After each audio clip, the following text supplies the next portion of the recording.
राज्याचे उपमुख्यमंत्री सन्माननीय अजितदादा पवार यांचं काल अपघाती दुर्दैवी निधन झालं. पाटील, काय तुमच्या भावना आहेत? दादांच्या विषयीच्या काय आठवणी आहेत? काय सांगाल? दादा गेले असं मन मानतच नाही आहे. मन ते स्वीकार करत नाही की अजितदादा गेले आपल्यातून. म्हणजे इतका अनपेक्षित धक्का आहे, एवढा मोठा शॉक आहे की आम्ही सगळेजण म्हणजे असा नियतीचा खेळ कसा होऊ शकतो असा विचार करतो. अतिशय गतिमान नेता, म्हणजे त्यांच्या गतीची तुलना कुठलाही पुढारी महाराष्ट्रातला नाही तर माझं म्हणणं देशातलाही कुठला पुढारी त्यांच्या गतीशी तुलना करू शकत नाही. कारण या पारनेर तालुक्याचं आणि दादांचं पण खूप घट्ट नातं होतं. माझे वडील स्वर्गीय वसंतराव दादा ज्यावेळेस आमदार होते त्यावेळेस या तालुक्यामध्ये अनेक सिंचन प्रकल्प राबवण्यामध्ये अजितदादांचा फार मोठा वाटा होता. आणि एक मनमोकळा माणूस, मनामध्ये कपट नाही, थोडंसं कधी कडवट बोलत असतील परंतु मळ मनामध्ये नसणारा माणूस अचानकपणे असं निघून जाणं हा फार मोठा धक्का आम्हाला सगळ्यांना आहे. दादा जाण्याने केवळ एका कुटुंबाचं नुकसान नाही तर ते संपूर्ण महाराष्ट्र राज्याचं नुकसान आहे. कुणीतरी काम करणारा माणूस राज्यामध्ये असणं फार गरजेचं आहे आणि असा माणूस एका रात्रीतून तयार होत नाही. त्याला खूप कसावं लागतं. 20-25 वर्षाची कार्यकर्त्यांची नाळ त्याच्यासाठी बांधून असावी लागते आणि ही नाळ अचानकपणे अशी तुटणं, जनतेला पोरकं होणं ही फार दुःखाची गोष्ट आहे. दादांच्या दुःखामध्ये पारनेरचे सगळेच आम्ही तमाम पारनेरकर सहभागी आहोत. त्यांच्या कुटुंबियाच्या दुःखामध्ये सहभागी आहोत. परमेश्वर त्यांचा आत्म्यास सद्गती देवो अशी ईश्वरचरणी मी प्रार्थना करतो. आणि परत एकदा खूप हळव्या मनाचा माणूस आपल्या सगळ्यांमधून अशा पद्धतीने गेला, हे दुःख पुन्हा एकदा मी व्यक्त करतो आणि माझ्या भावना संपवतो. पाटील, तुमची काहीतरी छोटीशी एखादी आठवण दादांच्या बरोबर, अतिशय तरुण वयामध्ये आपण दादांच्या बरोबर जोडले गेलात राजकारणामध्ये, समाजकारणामध्ये. मी इयत्ता 10वी पासून मला आठवतंय की मी दादांच्या गाडीमध्ये बसायचो. मी लहान होतो, मला त्यावेळेस राजकारणाचा काही अनुभव फारसा नव्हता आणि दादांबरोबर मी गाडीत बसून पुणे, सातारा, कोल्हापूर असे अनेक दौरे अजितदादांच्या बरोबर मी केले. त्यावेळेस मला एक गोष्ट त्यांची जाणवली की दादा अतिशय वक्तशीरपणा, म्हणजे सकाळी 6:30ला जर दादांनी बोलवलं बारामती हॉस्टेलला तर दादा 6:30ला तयार असायचे आणि ती गाडीमध्ये बसून सगळ्यांचे फोन अटेंड करून त्या त्या माणसाला कसा न्याय देता येईल, त्याचं काम कसं करता येईल हा प्रयत्न करायचे.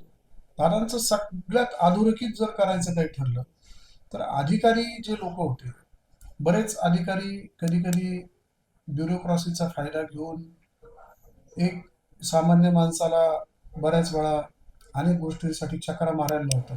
अशा सगळ्या अधिकाऱ्यांचा कर्दनकाळ म्हणजे दादा. दादाने एकदा जर सांगितलं अधिकाऱ्याला की हे झालं पाहिजे तर त्या अधिकाऱ्याची हिंमत नाही ते न करण्याची.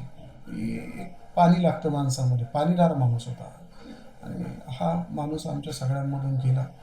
हे खूपच मोठं वैभव आपल्या महाराष्ट्राचं गेलं असं माझं म्हणणं आहे. जिल्हा परिषदेमध्ये काम करत असताना तालुक्याच्या विकासासाठी दादांच्याकडे काही पाठपुरावा केला असेल. दादांचं तालुक्याच्या विकासातल्या योगदानाबद्दल काय सांगा? नाही, दादांचं विकासातलं योगदान म्हणजे भांडगाव सारखा प्रकल्प, काळू असेल, मांडव चारीचं अस्तरीकरण असेल, शिवडं असेल, हे सगळं दादांनीच त्या काळामध्ये दिलेलं आहे.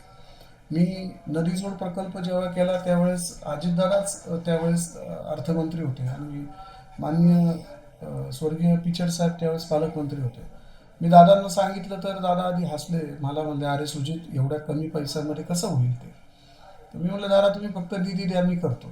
दादानी 1 मिनिटाचा उशीर न लावता नाविन्यपूर्ण योजनेमधून ते काम करण्याचं खाली सूचना दिल्या आणि दादांची सूचना म्हणजे तो आदेश असायचा. आणि अशा पद्धतीने या तालुक्यामध्ये खूप काम. ढवळपुरीचं सबस्टेशन मी गेलो, दादांना म्हणलं, दादा इथं कमी दाबाचा एक खूप व्होल्टेज लो येत आहे आणि या लो व्होल्टेजमुळं इथल्या परिसरातल्या सगळ्या शेतकऱ्यांचं मोठं नुकसान होत आहे.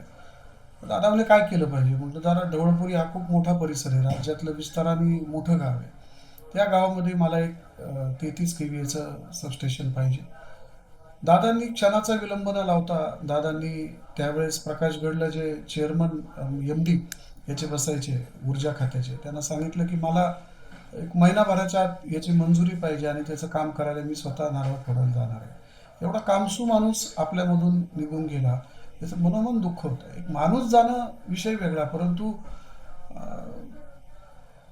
इतका कामाचा माणूस जर गेला तर भविष्यामध्ये याची किंमत राज्याला मोजावी लागते, याची किंमत विकासाच्या गतीला मोजावी लागते. आणि म्हणून दादा जाण्याचं दुःख आमच्या मनामध्ये निश्चित आहे. आमचे मतभेद असतील, मी म्हणत नाही, राजकारणामध्ये कधी काही गोष्टी, पण मनभेद कधीच नव्हते.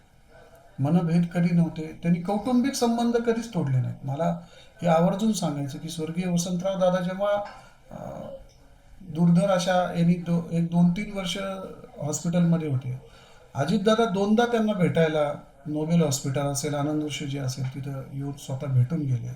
त्यांना माणसांच्या विषयी एक आपुलकी होती, माणसं जपण्याची एक कला होती आणि माणसांच्या सुखदुःखामध्ये सहभागी होण्याचा एक, म्हणजे आपण किती मोठ्या पदावर जरी असलो तरी ते त्या पदापेक्षाही माणसाला किंमत देत होते. आता दादांची शेवटची भेट, शेवटचा फोन. आत्ता साधारण मी शिंदे साहेबांकडे प्रवेश केला आमदार, त्याच्या आधी मी दादांकडे जाऊन आलो आणि दादांना सगळी भूमिका विशद केली की इथं तालुक्यामध्ये काय परिस्थिती आहे आणि मला इकडे असं न्याय मिळू शकत नाही.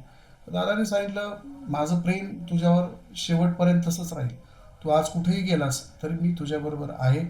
मी त्यांना सांगूनच नंतर मग मी शिंदे साहेबांच्या बरोबर गेलो, पण त्यांनी तसूवरही त्याचा राग माझ्यावर व्यक्त नाही केला की तू असं का केलं, तू कशामुळं गेला. त्याच्यानंतरही मी 2दा भेटलो दादांना, तर त्यांनी तसं काही हे केलं नाही. त्यामुळे ठीक आहे, तुला जो तुझ्या दृष्टीनं राजकीय निर्णय योग्य वाटला तो तू योग्य केला, याचा आम्हाला, म्हणजे त्यांनी असं काही लगेच द्वेष करायला काही सुरुवात केली नाही की मी पक्ष सोडला, असं काही नव्हतं. त्याला प्रगल्भ विचाराचा माणूस होता. धन्यवाद. नमस्ते.